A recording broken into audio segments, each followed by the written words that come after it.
The people who need nothing from you are the ones you can never stop thinking about. Not the ones who asked for your attention, not the ones who made their need for you visible.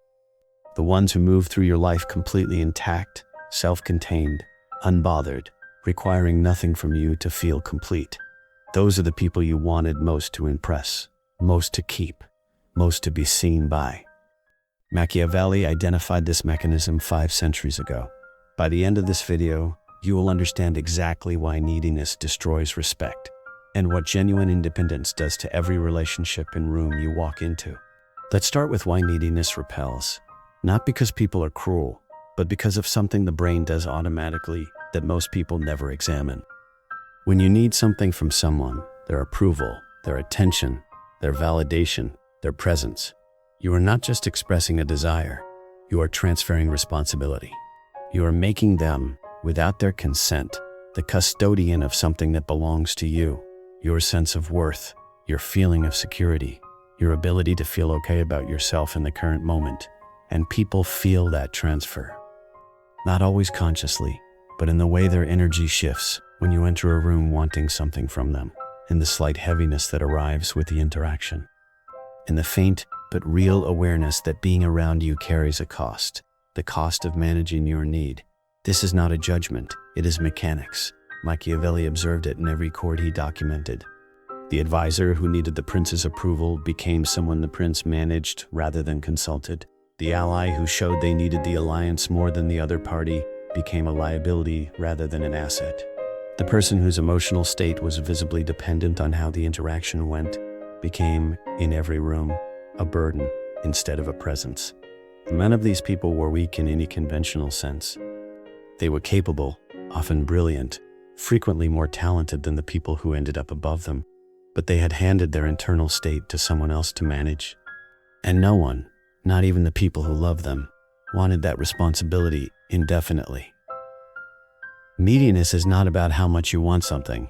It is about where you have located the source of your own worth.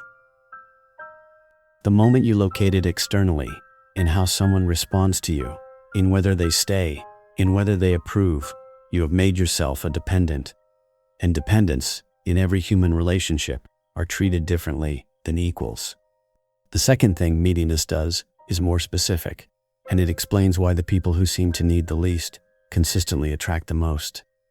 Not as a strategy, as a function of how desire actually operates. Human desire does not respond to abundance, it responds to scarcity. What is freely available, fully accessible, and unconditionally present loses its perceived value over time, not because its actual value is changed, but because the brain stops registering what requires no effort to obtain. And this is not a flaw. It is how attention allocation works. The brain conserves processing resources by deprioritizing what is stable and predictable. It allocates attention to what is uncertain, variable, or potentially withdrawing. The person who needs nothing is, by their nature, slightly uncertain, slightly unpredictable. Not because they are playing games, because they genuinely have somewhere else to be, something else that matters, a direction that continues with or without you. And that genuine uncertainty activates exactly the mechanism that availability extinguishes. Machiavelli wrote that the prince who made himself too accessible was soon taken for granted, not out of ingratitude, out of psychology. The brain had categorized him as stable and predictable and had redirected its attention elsewhere. The prince who remained slightly elusive, not cold, not withholding, but genuinely occupied with his own affairs, held a different position in the minds of the people around him, one that required maintenance, one that produced a low-level, consistent motivation in others to secure his attention. This is not manipulation. You cannot manufacture this quality. You can only develop it by genuinely investing in your own direction, to the degree that your presence becomes something people feel the value of because they can feel the possibility of its absence. The person who needs nothing does not make themselves scarce artificially. They are genuinely scarce because their interior life is full enough that no single relationship or outcome determines the quality of their existence. Build the interior. The scarcity follows naturally. The third thing is where this moves from psychology into something that changes every relationship you are currently in. Because it is not about becoming cold. It is about understanding what respect actually is and where it actually comes from. Think about the people in your life you respect most deeply, not the people you like the most, not the people who are warmest or most generous or most present. The ones you genuinely respect, whose opinion lands differently, whose absence you would actually feel, whose approval means something even when you don't seek it consciously. In almost every case, those people do not appear to need your respect. They are not performing for it, not seeking it, not adjusting their behavior based on whether you are providing it. They seem, from the outside, to be operating entirely on their own axis, and your respect arrives not as something they asked for, but as something you assign them automatically because of how they carried themselves. That automatic assignment is the mechanism Machiavelli identified as the foundation of genuine authority. He wrote that the prince who sought to be loved above all else would be managed by those whose love he sought. But the prince who operated from his own center, who made decisions based on his own judgment rather than the need for approval, would be respected by people who didn't even intend to respect him. Because respect is not a transaction. It is a response. It arrives when the brain encounters someone whose internal state does not appear to be contingent on the external world, and registers that as a form of strength it cannot fully explain, but cannot ignore. You cannot ask for respect. You cannot perform your way into it. You can only become someone whose presence does not require it, and watch it arrive anyway. This is the part most videos on this topic skip entirely. They tell you to need less. They do not tell you what to fill the space with, because the danger of this advice, applied incorrectly, is not that it makes you powerful, it is that it makes you hollow. The person who needs nothing because they feel nothing is not independent, they are disconnected. And disconnection reads differently than independence. People feel the difference immediately. Genuine neediness reduction is not subtraction.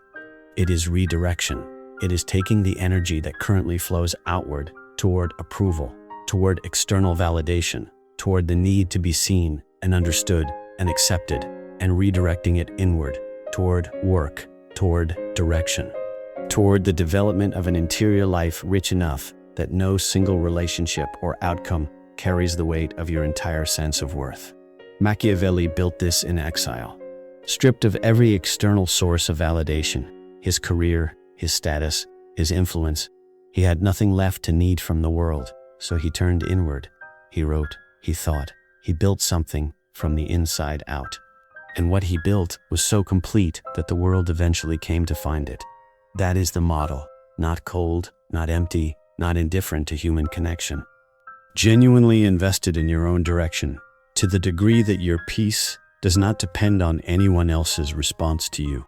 Build that, protect it, and watch what changes in every room you walk into from today forward. 4 things. One shift underneath all of them. Neediness transfers your worth to someone else to manage, and no one wants that responsibility. Desire runs on scarcity, and the person who genuinely has somewhere else to be is the person whose presence becomes valuable. Respect cannot be asked for or performed. It is assigned automatically to those who don't appear to need it. And the path there is not subtraction but redirection, from external validation toward internal direction. Machiavelli never wrote about relationships directly. He wrote about power, about perception, about what makes one person's presence commanding and another person's presence manageable. But the mechanics are identical in every context. Because whether the room is a court or a conversation, the person at the center of it is never the one who needs it most. It is always the one who could leave and be fine. There is someone in your life right now whose approval you have been working for, maybe for months, maybe for years. Someone whose response to you carries more weight than it should. Someone whose opinion of you has been quietly shaping how you show up, in ways you have not fully examined until right now. You do not have to keep giving that person that position, not by withdrawing from them, not by becoming cold, just by redirecting the energy that has been flowing toward their approval, back toward your own direction. Build something that matters to you, independently of whether they see it.